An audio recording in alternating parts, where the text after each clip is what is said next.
오늘 우리 여러분과 함께 나눌 말씀은 베드로전서 2장 24절을 나누려고 합니다. 베드로전서 2장 24절입니다. 보통 베드로전서 2장 24절은 저희가 이제 치유에 대해서 이야기할 때 많이 인용하는 구절이긴 한데, 오늘은 치유 부분 앞에 있는 앞부분을 좀 나누려고 합니다. 베드로전서 2장 24절 같이 읽어볼게요. 시작. 친히 나무에 달려 그 몸으로 우리 죄를 담당하셨으니 이는 우리로 죄에 대하여 죽고 의에 대하여 살게 하려 하심이라. 그가 채찍에 맞음으로 너희는 나음을 얻었나니. 아멘. 이 한국말에 원래 성경과 좀 다르게 번역된 부분이 좀 많이 있습니다. 근데 그 중에 하나가 시제예요. 텐스라고 하죠. 왜냐하면 한국말은 과거형, 한국말이 현재 완료형 없잖아요. 완료형이라는 게 없습니다. 또 가정법이라는 것도 좀 약한 거죠. 근데 헬라어는 시제가 굉장히 명확해요. 굉장히 이거를 철저하게 지키는데, 여기 너희는 나음을 얻었다라고 번역은 잘 됐습니다. 과거형으로 돼 있죠. 근데 의의 죄에 대하여 죽고 의에 대하여 살게 하려 하심이라. 이거는 미래 같지 않습니까? 약간 죄에 대해서 죽게 하시려고, 의에 대해서 살게 하려고 미래형 같이 되어 있는데, 실제로는 이거 과거형으로 번역해야 맞습니다. 그러니까 우리로 죄에 대하여 죽었도록, 그리고 의에 대해서는 살았도록 하려고 하셨던 것이다. 이렇게. 그러니까 과거형이에요, 사실은. 예수님이 나무에 달려서 우리 죄를 담당하신 것도 과거형이고, 죄에 대하여 우리가 죽은 것도 과거형이고, 의에 대해서 살게 된 것도 과거형이고, 채찍에 맞음으로 나음을 얻은 것도 과거형입니다. 근데 한국말로 번역을 하다 보니까 매끄럽지 못해서 이렇게 시제가 약간 불명확하게 돼 있어요. 오늘 함께 나눌 말씀은 의에 관한 것입니다. 의롭다 할 때 righteousness를 얘기할 텐데, 대부분 세상에서는 그러면요, 의인, 의롭다, 약간 도덕적이고 윤리적인 것을 얘기합니다. 또는 더 나아가서 사회적인 것까지 얘기합니다. 정의란 무엇인가, 공정함에 대해서 얘기합니다. 근데 성경에서 말하는 의는 이것보다 좀 더 넓은 개념을 가지고 있습니다. 그래서 구약에서는 그 히브리어로 의로움에 관한 단어를 제데크, 이게 이제 발음이 좀 제데크, 제데카, 체데크, 체데카, 뭐 이렇게 여러 가지로 발음할 수 있습니다. 체데크, 저는 체데크라고 체데카 이렇게 얘기를 하는데, 이것도 옳다, 이게 맞다, 올바르다라는 뜻도 있고요. 두 번째는 개인적으로는 정직하다 이런 뜻이 있고, 세 번째는 사회적으로 공정하다 이런 뜻이 있고요. 근데 이상하게도 여기는 번영하다라는 뜻이 있습니다. 구약의 히브리어의 의에는 번영이라는 의미까지 들어 있습니다. 유대인들은 뭐가 옳은 것이냐, 번영하고 부유한 게 옳은 것이라고 믿습니다. 유대인들은 부유함이라는 것은 하나님이 축복이 없이는 올 수가 없는 것이고, 그래서 뭐가 올바른 것이냐, 하나님의 축복을 받아서 내가 부유하게 사는 것이 올바른 것이라고 믿습니다. 근데 한국적인 정서로는 의롭다 그러면 좀 가난한 느낌 안 드세요? 벤츠 타고 다니면서 의롭다 그러기 좀 미안하지 않아요? 아주 낡은 그 차를 타고 다녀야 좀 의로운 것 같지 않습니까? 여러분 어때요? 제가 벤츠 좀 타고 다니면 어떨 것 같아요? 안 태워줄 건데? 의롭다는 생각 좀 안 들잖아요. 목사는 자고로 아반떼 정도? 좀 많이 타야 쏘나타. 그랜저도 조금 이상하지 않으세요? 사회적인 인식이 좀 그렇습니다. 그래서 저는 사실은 한국에서 생산되는 차 중에 가장 큰 차를 타죠. 카니발. 크긴 제일 커요. 근데 만약에 제가 몇 억짜리 차를 탄다 그럼 여러분들은, 한국 사람들은 이거 과하다, 이건 좀 알맞지 않다 이렇게 얘기합니다. 근데 유대인들은 사고방식이 달라요. 왜? 히브리어의라는 단어에, 체데크라는 단어에는 부유함까지 포함되어 있기 때문에 전 세계에 부를 쥐고 있는 사람들이 누굽니까? 유대인들입니다.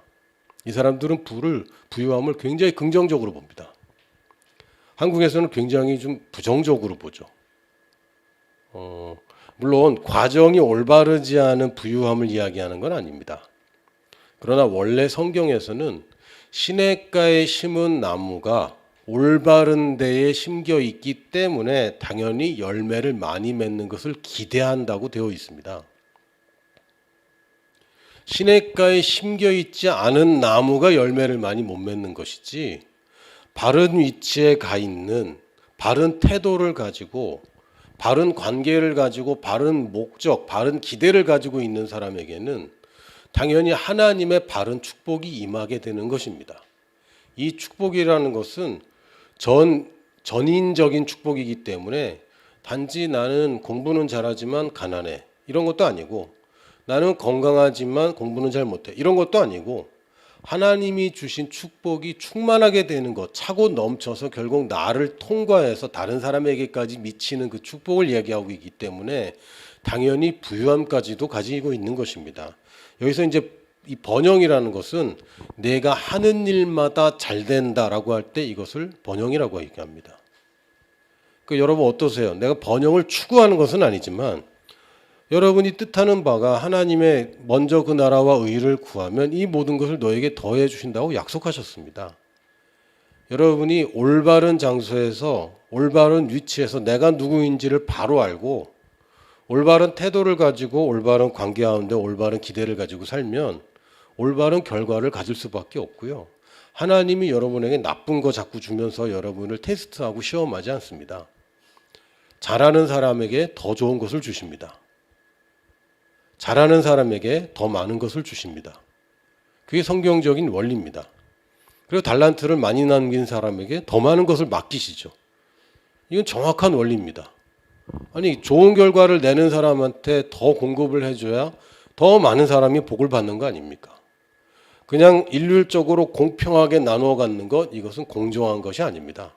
잘하는 사람은 더 많은 자원을 가져가야 됩니다. 그래야 더 많은 결과를 낳죠.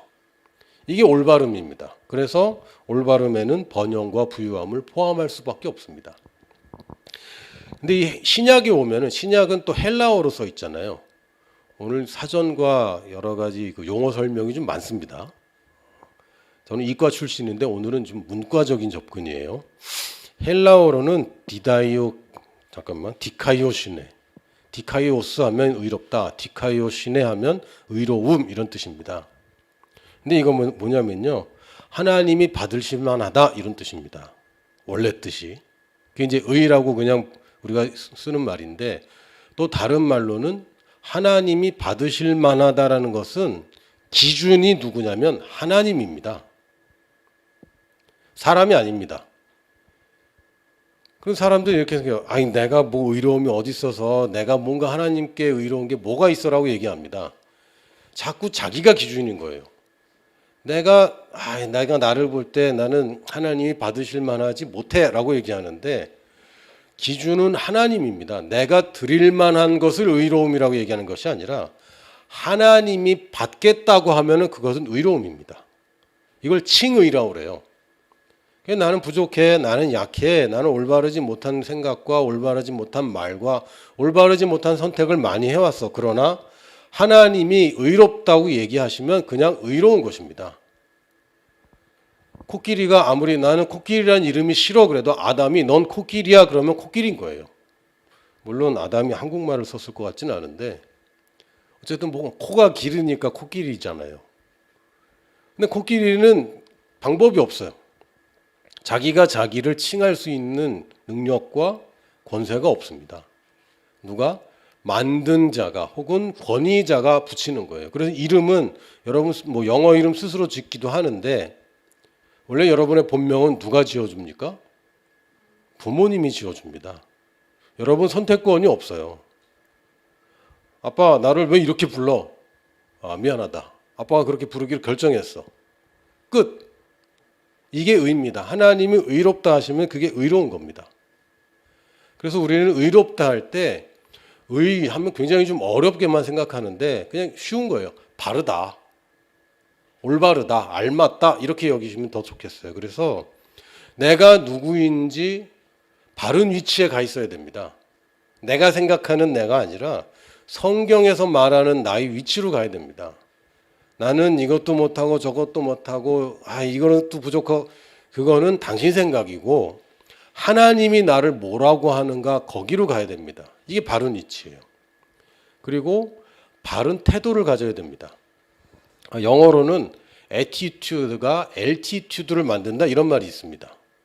이게 뭐냐면 태도가 이 사람의 이 신분을 좌우하는 거예요. 내가 어떤 태도를 가지고 있는가. 여러분이 아무리 바른 위치에 가 있어도 바른 태도가 아니라면 바른 결과를 얻지 못합니다. 그리고 하나님이 살아계신 분이고 인격체이기 때문에 그냥 바른 위치에서 바른 태도만 가지고는 부족해요. 바른 관계가 있어야 됩니다. 바른 관계. 여러분이 집안에서 뭐 남편으로 또는 아내로 또는 자녀로서 또는 형이나 오빠나 언니나 여러분의 위치가 있습니다. 그럼 바른 위치에 가 있지 않으면 여러분 고아와 똑같습니다. 부모가 있음에도 불구하고 여러분은 홀로 살 수도 있어요. 바른 위치가 아니기 때문에. 한 집안에 살아도 바른 태도를 갖지 않으면 내가 아버지로서의 올바른 태도 혹은 자녀로서의 올바른 태도가 없다면 여러분 그 가족 안에서 올바른 것을 결과를 낼 수가 없습니다. 그리고 내가 자녀로서 올바른 태도를 갖고 있지만 가족 간의 올바른 친밀한 관계가 없다면 그것은 가족이라고 부르기 어렵죠. 그냥 소속만 가족일 뿐이고 그냥 내가 뭐 자녀로서 올바른 태도를 갖지만 관계가 없는 태도가 어디가 있습니까? 가족입니다. 그리고 마지막으로 바른 기대를 가지고 있어야 됩니다. 먼저 그 나라와 그 의를 구하라 라고 얘기할 때에 바른 기대를 가지지 않는다면 올바른 결과를 얻을 수가 없습니다. 그래서 의는 결과를 가져옵니다. 어떤 결과? 올바른 결과를 가져옵니다. 올바름의 기준은 진리인 하나님의 말씀입니다. 하나님 말씀에 내게 약속하신 것을 나는 그것을 갖게 됩니다. 언제? 내가 이 의로움 가운데 있을 때. 제가 괄호를 한번 쳐봤는데요. 앞에 바른 자가 뒤에 바른 자다. 뭘까요? 바른 자가 바른 자다.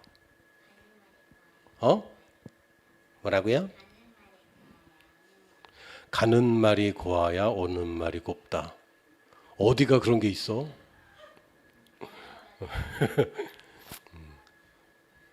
가로 안에 들어간 한 글자 뭘까요? 힌트가 있습니다. 유월절과 십자가. 맞습니다. 피 바른 자가 올바른 자다. 뭐 바르다는 말이 이제 한국말 이게 언어 유희인데요. 유월절이 뭡니까? 원래 받아야 될 죄와 저주와 죽음. 그러나 양의 피를 문에 발라서 이것을 면제받는 것입니다. 원래는 죄를 받아야 돼. 원래는 저주를 받아야 돼. 원래 죽어야 돼. 그러나 양의 피를 바르면 이게 마치 양이 죽었기 때문에 이 집안에서는 죽음이 발생하지 않는 겁니다. 근데 여러분 생각해 보세요. 오늘 밤에 여러분이 집에 문에다가 피를 발라야 돼. 양은 좀 어렵잖아요. 뭐에 피를 바를까? 선지를 사다가 발라. 여러 가지. 어쨌든 피를 발라야 돼요. 얼마나 발라야 되죠? 얼마나 발라야 돼요? 성경에 그런 얘기 없어요. 얼마나 발라야 되는지. 뚝뚝 떨어지게 발라야 되는지 아니면은 그냥 슬쩍 발라도 되는지 바르다가 모자라면 어떻게 해? 이 실제적인 얘기입니다. 그리고 어떤 마음가짐으로 발라야 될까요? 어떤 마음가짐으로? 어떤 사람들은 진짜 이건 내가 피를 발라서 구원을 받을 거야 라고 믿음으로 바른 사람도 있을 것이고 어떤 사람은 옆집도 바르고 앞집도 바르니까 나도 한번 발라볼까? 속는 셈 치고 한번 믿어볼까 바른 사람도 있을 겁니다. 실제로. 혹은 어떤 사람은 그냥 그 집에 놀러 갔다가 아무 생각 없이 놀러 갔다가 밤이 늦어서 그 집에서 잠드는 바람에 구원을 받은 사람도 있을지도 몰라요. 근데 얼만큼 믿으면 됩니까? 피를 바를 만큼만 믿으면 됩니다. 의로움은 여러분이 의롭게 하려고 애써서 되는 것이 아니라 이것은 선물로 주어지는 것이고, 여러분이 죄와 저주와 죽음에서 벗어나려고 아무리 도망가도 그날 밤에 장자는 다 죽는 겁니다. 그러나 내가 어떤 믿음이진 간에 그냥 하나님이 이렇게 하면 안 죽는다라고 얘기한 그 방법대로 그냥 하는 겁니다. 그러면 이 죄에서 면제되는 거예요. 이게 의로움입니다. 이게 십자가입니다. 물론 유월절은 일회성 사건이고 단지 장자의 죽음만을 면제케 합니다. 그러나 십자가는 한 번에 드린 영원한 제사가 되었기 때문에 나의 죄와 저주와 그에 따른 모든 결과들까지 모두 다 면제시켜 버렸습니다. 이것을 오늘 베드로전서 2장 24절에서 죄에 대해서는 죽었다라고 얘기하는 겁니다. 아무리 심각한 죄를 지은 사람이라도 이 죄인이 사망해 버리면요, 죄를 물을 수가 없어요. 이 죽은 사람을 어떻게 하겠습니까? 여러분이 범죄를 아무리 저질러도 경찰이 여러분을 잡고 검사가 여러분을 기소했는데 여러분의 주민등록번호를 딱 쳐봤더니 이 사람 사망한 걸로 나와요. 그럼 여러분은 벌을 받을 수가 없습니다. 왜? 여러분 사망한 자가 되어버렸기 때문에. 이게 죄에 대해서 죽었다는 얘기입니다. 다시 얘기하면 여러분은 이제 어떤 죄를 지어도 그 죄의 형벌을 받지 않습니다. 이게 좋은 소식이에요. 여러분 아무리 잘못해도, 물론 여러분이 사람들 사이에서 이 세상에서의 결과는 받습니다. 그렇죠? 우리 세상에 법이 있기 때문에. 그러나 하나님 앞에서 여러분은 정죄당하지 않습니다. 왜? 예수님의 십자가의 피를 발랐기 때문에. 2000년 전에 십자가가 있긴 했지만 그래도 내가 또 죄를 지었잖아요. 맞아요. 그러나 예수님의 십자가는 2000년 후에 한국 땅에 태어나서 죄를 짓고 살아갈 여러분을 위한 십자가이지 단지 그 당시만의 십자가가 아닙니다. 다시 얘기하면 그래도 구원받고 나서, 그건 구원받기 전이고요. 구원받고 나서도 계속 죄를 졌잖아요. 그것까지 다 포함하지 못한다면 여러분 지옥 가야 됩니다. 죄가 하나라도 남으면 지옥 가는 겁니다. 그러면 내가 다 회개 못했는데요? 그러면 다 지옥 가야죠. 왜? 여러분 모르고 지은지 어떻게 합니까? 근데 이제 기도할 때 이렇게 하시는 분 봤어요. 제가 알고 지은 죄, 모르고 지은 죄를 다 용서하여 주시옵고. 퉁치는 거죠. 근데 그거는 좀 아니지 않아? 모르고 지은 죄도 용서해 주세요라고 얘기하는 거는 굉장히 좀 그냥 요식행위라고 그래요. 요식행위. 그냥 하는 거지. 그러나 예수님께서는 여러분이 알고 짓든 모르고 짓든 그 죄까지 다 짊어졌기 때문에 이 십자가가 완전한 것이지, 그러나 난 구원받고 또 죄 짓는 거는 제가 또 용서를 받아야 돼요. 아닙니다. 하나님 앞에서 여러분 다시 용서받을 필요 없어요. 하나님 앞에는 언제든지 그냥 돌아가기만 하면 됩니다. 하나님 용서해 주세요라고 얘기할 필요 없어요. 그냥 여러분이 돌이키면 됩니다. 회개는 용서해 주세요라고 싹싹 비는 거 아닙니다. 이건 동양 종교에서나 이렇게 하는 것이고, 회개는, 성경의 회개는 돌이킨다라고 얘기되어 있습니다. 용서를 구하고 돌이킬 필요가 없어요. 그냥 돌이키면 돼요. 그냥 돌아오면 됩니다. 이 예가 어디 있습니까? 탕자의 비유에 나와 있죠. 아버지한테 용서를 빌기도 전에 그냥 돌아왔더니 아버지가 먼저 와서 달려와서 껴안고 입 맞춰주는 겁니다. 그러니까 이 탕자가 하나님 아버지 용서해 주세요라고 얘기할 필요가 전혀 없는 거예요. 그러나 돌아오는 건 필요해요. 뭡니까? 바른 위치로, 바른 태도로, 바른 관계로, 바른 기대로 돌아오는 것이 회개인 것이지, 하나님 제발 저를 용서해 주세요라고 하는 것은 진짜 회개가 아닙니다. 그럼 이제 이 의로움을 어떻게 얻습니까? 여러분이 믿음으로 얻는 것입니다. 처음 구원받을 때도 믿음으로 의인이 되었고, 그리고 의인은 여전히 믿음으로 사는 것입니다. 에베소서 6장에 보면 진리로 허리띠를 하고 의의 흉배, 이 개혁개정 성경에는 또 호심경이라고 붙어 있더라고요. 호심경이라는 거 혹시 아세요? 굉장히 어려운 말입니다. 보호하다, 심장을. 그러니까 심장을 보호하는 이 흉배, 이 뭐라 그러죠? 쉽게 얘기하면 지금 방탄조끼 이런 거예요. 이걸 왜 입어야 됩니까? 왜냐하면 계속 양심에 죄책감이 생기거든. 그러니까 우리가 싸우는 싸움은 외부로부터 오는 양심의 공격이지, 여러분 죄와 싸우는 거 아닙니다. 이건 죄와 싸우는 게 아니에요. 여러분 글씨를 배울 때 악필과 싸우는 게 아닙니다. 예쁘게 쓰는 거지. 자전거를 탈 때 여러분이 넘어지는 것과 싸우는 게 아닙니다. 올바로 가는 거지. 다릅니다.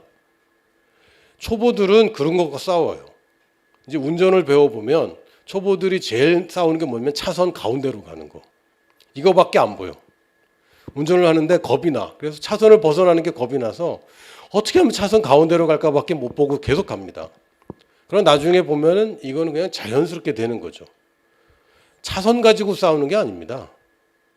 내가 올바로 운전하는 거지. 그러니까 틀린 것과 싸우는 게 아니라 그냥 단지 내가 올바른 길을 걸어가는 겁니다. 죄와 싸우는 거 아니에요. 죄는 이미 해결되었고 나는 올바름으로 가는 것입니다. 다시 얘기하면 여러분 길을 찾아갈 때 올바른 길로 가려고 하는 것이 틀린 길과 싸우는 게 아닙니다. 그냥 단지 옳은 길을 찾아가는 겁니다. 그러다가 실수할 때도 있지만 결국은 올바른 길로 가게 돼 있는 거예요. 내비게이션은 나를 포기하지 않아요.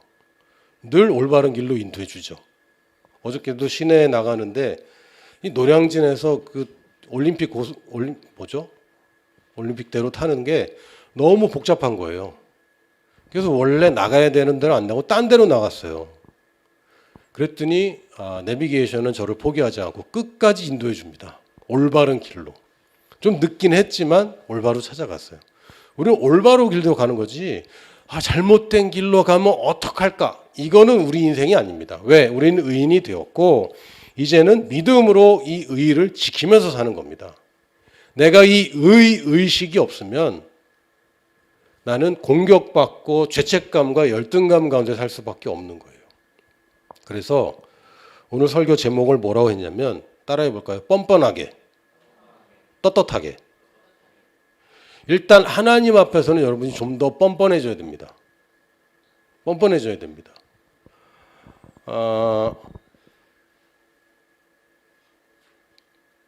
본인들이 있어서 말하기가 좀 그런데 저희 집에서 가장 뻔뻔한 사람이 있어요. 막내죠. 왜 뻔뻔할 수 있죠?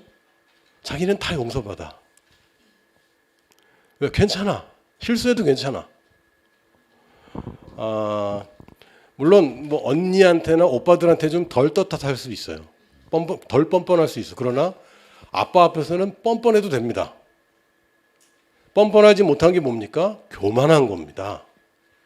사람들이 자꾸 착각하는 게 하나님 앞에서 자꾸 낮아지려고 그래요. 맞습니다. 낮아지는 건 맞아요. 그러나 여러분이 낮기 때문에 낮은 자이기 때문에 뻔뻔할 수 있는 겁니다.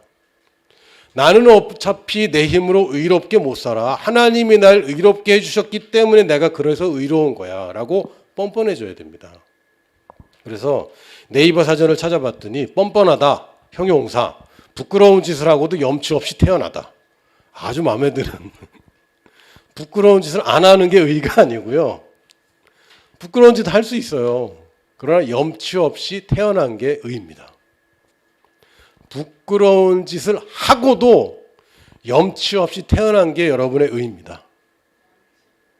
그러니까 염치는 뭐냐면 어렵다. 네이버 사전 한 번 더 찾아야 되겠다. 염치 없다는 거는 잘못한 것도 그러니까 뻔뻔한 거예요. 사실 쉽게 얘기하면 뻔뻔하게 잘못을 안 한 것처럼 태도가 이게 올바른 태도입니다. 하나님 앞에서 하나님 전 이것도 잘못했고 저것도 잘못했고 하나님도 다 알고 있어. 네가 부끄러운 짓을 하는 것도 알고 있고 앞으로도 여러 번 할 거를 다 알고 있어요. 거기 앞에서 하나님 내가 이렇게 됐고 그럼 하나님 뭐라고 그러셨어요? 야, 이 뻔뻔한 녀석아. 그러지 않습니다. 너 왜 이렇게 교만하냐 그러죠. 그럼 네가 부끄러운 짓 안 할 줄 알았어? 네가 실수 없이 살 줄 알았어? 네가 죄악의 행동을 안 할 줄 알았어? 아닙니다. 여러분, 죄를 짓는 것과 죄인인 것은 달라요. 다른 이야기입니다. 한국말을 하는 것과 한국인이라는 것은 다른 겁니다. 여러분, 더 이상 죄인이라고 얘기하면 안 돼요. 죄인의 부분은 죽었다니까요. 우리 안에 죄를 열망하는 그런 거 있어요. 나쁜 짓 하고 싶은 생각이 있어요. 타협하고 싶고 한 번 더 저지르고 싶은 마음이 있어요. 그러나 그거 죽었다고요. 있는 것 같은데 죽었다고 성경이 얘기하면 여러분 죽었다고 쳐야 됩니다. 그래서 살아있는 것 같은데요. 아니야. 성경에서 죽었다 그러면 죽은 겁니다. 여러분 이론 가지고 자꾸 그러지 마세요. 지난주에 얘기했잖아요. 마이크 타이슨이 뭐라 그랬습니까? 다 자기 계획이 있어. 처음 맞기 전까지는. 다 자기 이론이 있어. 진리 앞에서는 그런 거 다 소용없는 겁니다. 나는 그런데 여전히 그런 것 같은데요. 그래서 우리는 믿음으로 사는 겁니다. 안 하려고 애써서 사는 게 아니라 내가 누구인지로 다시 돌아가서 내가 의롭게 된 것을 믿음으로 취하는 겁니다. 여러분이 스스로가 얼마나 깨끗한지를 알면 절대로 죄 짓지 않습니다. 죄는 누가 짓습니까? 자기가 죄인이라고 착각하는 사람이 죄를 져요. 이게 안 바뀌면 여러분 계속 엉뚱한 것과 싸워야 됩니다. 엉뚱한 것과. 그래서 의의를 새롭게 정의한다면 하나님 앞에서 어떤 죄책감이나 열등감 없이 서 있는 상태를 의의라고 얘기할 수 있어요. 근데 죄를 안 졌기 때문이 아니라 아까 얘기했죠. 부끄러운 짓을 하고도 그럼에도 불구하고 죄책감이나 열등감 없이. 죄책감은 여러분 과거입니다. 여러분 과거에 지은 것들로 하나님 앞에 서면 안 돼요. 죄책감은 여러분이 과거에 잘못한 것에 눌려있는 온전한 자유 상태가 아니라 노예 상태로 있는 것입니다. 열등감은 뭡니까? 미래형입니다. 나는 못할 거야. 나는 안 될 거야. 아직 오지 않은 미래를 여러분이 결정하면 이건 하나님 앞에 서 있는 상태가 아닙니다. 올바른 태도가 아니에요. 하나님 앞에서는 모든 것을 용서받고 모든 소망 가운데 서 있어야 되는데 죄책감의 열등감은 하나님을 부인하는 것입니다. 하나님을 디나이하는 거예요. 하나님이 내 과거는 못 지울 걸, 하나님 내 미래는 못 바꿀 걸 하는 것이 죄책감과 열등감이고, 여러분이 반성을 하지 말라는 얘기가 아닙니다. 잘못하고 뻔뻔하고 이런 얘기가 아닙니다. 지금 사람 앞에서 뻔뻔하는 얘기 아니에요. 하나님 앞에서 뻔뻔하는 얘기지. 잘못하고도 아무렇지도 않으라는 얘기가 아니라 반성이라는 것은 올바른 변화를 가져올 수 있는 사람만 반성하는 겁니다. 죄책감에 있는 사람 반성 안 돼요. 왜? 고치질 못해. 여전히 죄인이기 때문에. 열등감 가운데 있는 사람은 개선 못합니다. 왜? 난 어차피 안 되기 때문에. 반성이라는 것은 옛 것을 돌이켜서 고치는 것을 얘기하는데 고칠 수 있는 사람만 반성하는 것이고 의식이 장착되어 있지 않으면 이걸 올바른 반성을 못합니다. 실제로 우리가 생각하는 반성이라는 것은 실제 좋은 반성이 아닙니다. 죄책감이나 열등감이나 둘 중에 하나가 많습니다. 진짜 반성, 진짜 회개는 언제 생깁니까? 올바로 righteousness로 돌아가야 이게 진짜 반성이고 회개죠. 그리고 내가 의라는 의식이 없으면 진짜 회개가 안 됩니다. 온전한 회개는 의식이 있어야 됩니다. 그리고 새로운 자아관이 뭡니까? 내가 생각하는 나가 아니라 말씀에서 말하는 내가 바른 나입니다. 말씀에서 너는 새로운 피조물이 되었어. 그럼 옛 것은 지나간 것입니다. 더 이상 죄책감이 열등감 그거 지나갔고 나는 새로운 자아가 생긴 겁니다. 새로운 생명으로 태어났기 때문에 옛 생명은 죽어버렸고 죄에 대해 죽었다고 얘기했으면 나는 죄에 대해 죽은 자라고 믿어야 됩니다. 그래야 더 이상 부끄러운 짓을 안 하게 됩니다. 부끄러운 짓을 계속 생각해내고 떠올리고 앞으로도 부끄러운 짓을 할 수밖에 없어라고 열등감 가운데 있으면 그렇게 할 겁니다. 그래서 여러분 스스로가 난 깨끗해, 나는 의인이야 라고 믿으면 믿음으로 취하는 거예요. 믿음으로. 그러면 여러분은 그런 삶을 살게 됩니다. 떳떳하다라는 말은 이것도 네이버 사전입니다. 굽힐 것 없이 당당하다. 뻔뻔함이랑 좀 다릅니다. 여러분 사람들 앞에서 떳떳한 거예요. 사람들 앞에서. 요 얘기를 안 했네. 제가 의에 대해서 얘기할 때마다 제가 예를 드는 게 있습니다. 앞부분으로 잠깐 다시 가주시겠어요? shameless. 이 부끄러움 없이, 이건 이제 shameless라고 하는데, 죄가 없는 것, 녹이 슬지 않는 것을 영어로 뭐라 그럽니까? stainless라고 합니다. 우리는 이제 stainless라고 부르죠. 제가 여러분에게 시청각 자료를 좀 가져왔습니다. 이 숟가락입니다. 제가 예전에 어떤 인도 친구하고 얘기할 때에 문화적으로 제가 좀 잘 모를 때 인도 친구한테 물어봤어요. 야, 손으로 밥을 먹다니 너무 더러운 거 아니냐? 근데 이 인도 친구가 뭐라 했냐면, 잘 생각해라. 네가 식당 가서 이 숟가락으로 네 입에 넣지 않냐? 이거 누구 입에 들어갔다 왔는지 알아? 아니, 모르지. 이 손은 나만 먹는 거야. 그러니까 나만 먹는 게 깨끗하냐, 남이 먹던 거 먹는 게 깨끗하냐. 생각해 보니까 그러네. 그걸 속을 뻔했어요. 왜냐하면 스테인레스라는 겁니다. 이게 스테인레스가 뭐죠? 녹이 슬지 않아요. 여러분이 병원 가면 의료기구들은 다 스테인레스로 만들죠. 이게 뭐냐면 더러운 게 묻을 수는 있으나 닦으면 닦인다는 겁니다. 이게 우리의 의예요. 부끄러운 짓 할 수 있냐? 할 수 있어. 그러나 닦으면 닦여요. 그래서 누구 입에 들어갔든지 상관없이, 어떤 더러운 위치에 들어갔든지 상관없이 깨끗하게 씻으면 씻기는 겁니다. 이게 우리의 의예요. 반면에 제가 이제 잘 보이실지 모르겠어요. 칼라가 잘 보이실지 모르겠어요. 보이십니까? 새 거예요, 흔 거예요? 뭔가를 먹은 겁니다. 그렇죠? 다른 나라는 어떤지 모르겠는데 라오스에 가면요, 식당에 나무젓가락들이 꽂혀 있어요. 물론 대나무이긴 해요. 누가 빨던 것이 이제 씻어서 꽂혀 있는 거죠. 여러분 어떻게 할 겁니까? 이거 다시 쓸 겁니다. 이거 씻었습니다. 씻었어요. 삶았어요. 소독했어요. 이거 쓰고 싶어요? 아무리 닦여도 안 닦여요. 왜? 물들었기 때문에. 이게 죄인의 상태입니다. 이건 거듭나기 전에 죄인의 상태라 아무리 닦아도 이거는 더 이상 쓸 수가 없어요. 깨끗하다고 말할 수가 없어요. 이게 죄인의 상태고, 아무리 더러운 게 묻어도 의인의 상태는 스테인레스 상태이기 때문에 부끄러운 짓을 해도 닦으면 닦입니다. 근데 그럼 하나님 앞에 가기 전에 닦고 가야 되잖아요. 이렇게 얘기하는데, 하나님 앞에 간다는 것은 예수라는 문을 통과해야만 하나님 앞에 갈 수 있고요. 예수라는 문을 통과하면 무조건 다 씻깁니다. 마치 식기세척기. 식기세척기보다 왜 뭐 반도체 공장 같은 데 멸균 막 이렇게 막 소독하는 그런 룸이 챔버가 있어요. 거기를 통과하면 완전 소독돼서 나가는 거죠. 그런 것처럼 하나님 앞에 간다는 건 예수의 피로 말미암지 않고는 하나님 앞에 갈 수가 없는 거고, 예수라는 문을 통과하지 않으면 하나님 앞에 갈 수 없는 것이고, 다시 얘기하면 하나님 앞에 여러분이 돌이키는 순간 여러분은 예수라는 문을 통해서 이미 다 깨끗이 씻겼기 때문에 부끄러운 짓을 하고도 염치 없이 뻔뻔하게 태연하게 하나님 앞에 갈 수 있는 겁니다.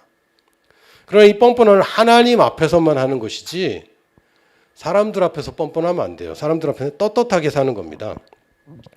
여러분 스스로를 귀한 사람으로 여기게 됩니다. 의로운 사람으로 여기게 됩니다. 그럼 귀한 인생을 살아요. 여러분 스스로를 더럽게 여기면 더러운 인생을 살아요.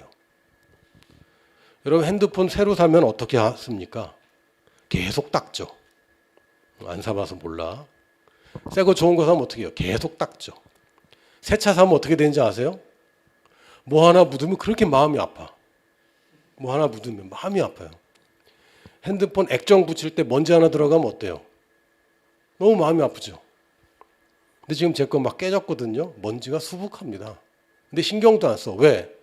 일단 이미 더러워서 이미 멀리 갔어. 그래서 더 이상 그거 안 돼. 스스로를 이렇게 생각하면요, 이거 어떻게 해야 되죠? 이미 물들었기 때문에 이거는 버려야 돼요. 다시 쓸 수 없어요. 자기 인생을 어떻게 생각하느냐에 따라서 여러분의 사람들에게 세상에 대한 태도가 결정됩니다. 예수님이 지불한 값이 여러분의 몸값입니다.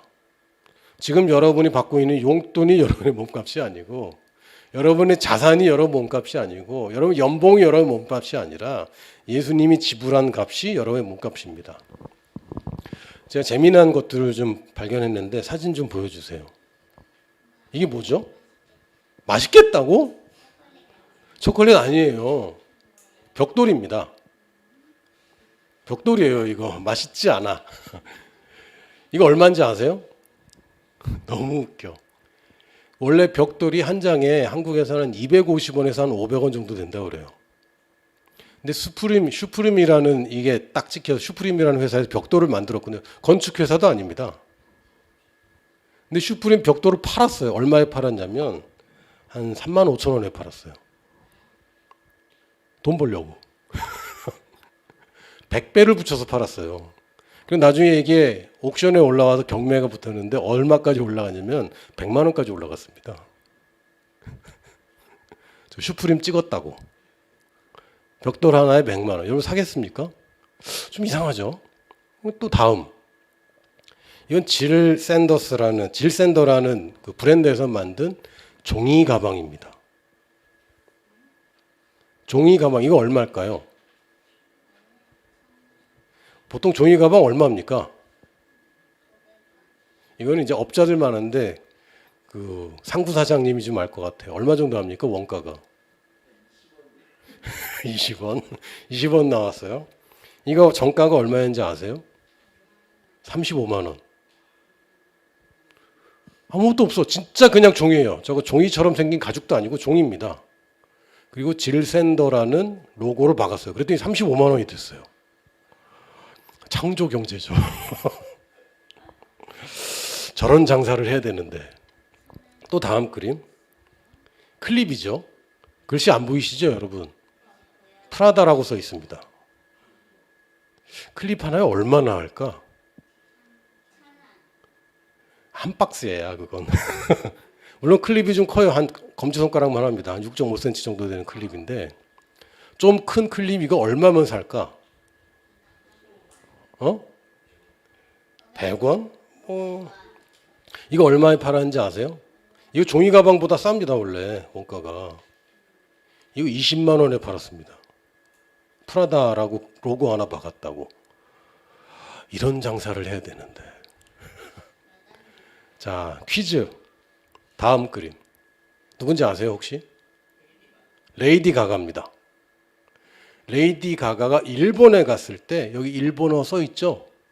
일본 니폰노 뭐 좀 써 있는데 레이디 가가가 일본에서 공연을 하면서 인터뷰를 했어요.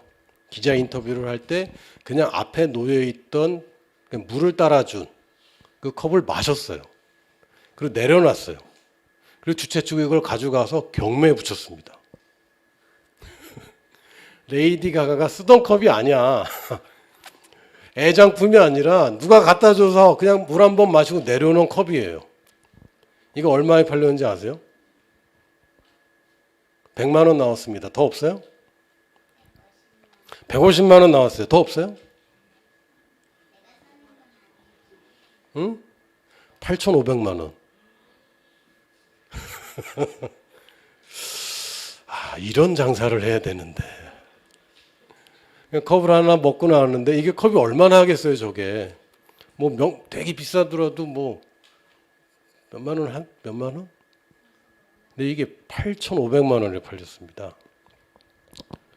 그럼 여러분은 얼마입니까? 예수님의 피를 발랐는데. 레이디 가가랑 예수님이랑 한번 비교해 보세요. 예수님의 침을 바른 것도 아니야. 예수님의 피를 발랐다고요. 그럼 스스로를 명품이라고 생각해요. 이해 안 됩니다. 저 같은 사람도 저게 이해가 안 돼요. 저게 무슨 8,500만 원이야. 근데 진짜 가치는 8,500만 원이란 말이에요. 여러분들 저게 무슨 클립이 20만 원이야 그런데 20만 원에 사는 사람이 있다니까. 우리가 가치를 몰라서 그렇지 실제 가치는 실제 여러분이 팔리면 예수님만큼 그 값으로 팔리는 겁니다. 그렇다 팔진 마세요. 여러분 예수님과 똑같은 값어치로 팔리는 사람들이에요. 그러니까 적어도 8,500만 원 이상이야. 그렇죠? 근데 함부로 굴려? 근데 적당히 살아? 왜 그렇게 삽니까? 자기가 얼마나 의로운지를 모르기 때문에 그렇게 삽니다. 자, 세상이 당신을 필요로 합니다. 당신을 기다리고 당신을 갈망하고 있어요. 돈 있는 사람들이 레이디 가가 컵이 또 나올 거를 기다리고 있어요. 서로 가지려고 하니까 8,500만 원까지 올라가는 거 아닙니까? 처음부터 8,500만 원 해서 팔리는 거 아니잖아. 갈망하는 많은 사람들이 그걸 값어치를 올려놓은 거 아닙니까? 이해가 안 돼요. 요번에도 뭐 샤넬인가 어디서 뭐 이제 다음 주부터 가격 오른다고 파는데, 와, 코로나고 뭐고 사람들이 아침부터 줄 서가고 문을 여니까 문이 이렇게 열리잖아요. 문이 열리기 전에 기어갖고 들어가갖고 그 살려고 막 몇백만 원짜리를 살려고. 저는 이해가 안 돼요. 근데 그 사람들은 그걸 갈망하는 거예요. 여러분 스스로는 내가 무슨 가치가 있어 그러는데 아니라니까. 사는 사람이 있단 말이에요. 사는 사람이. 여러분을 필요하는 세계가 있단 말이에요. 여러분에게 1억과 2억과 3억과 5억과 10억과 100억 큰 가치를 부여하고 여러분을 필요로 하는 세계가 있다고요. 지금 우리끼리 있고 나 스스로 보니까 이건 별거 아니라고 생각하지만 아닙니다. 나는 저 클립이 무슨 가치가 있어. 20만 원이든 막 팔린다니까.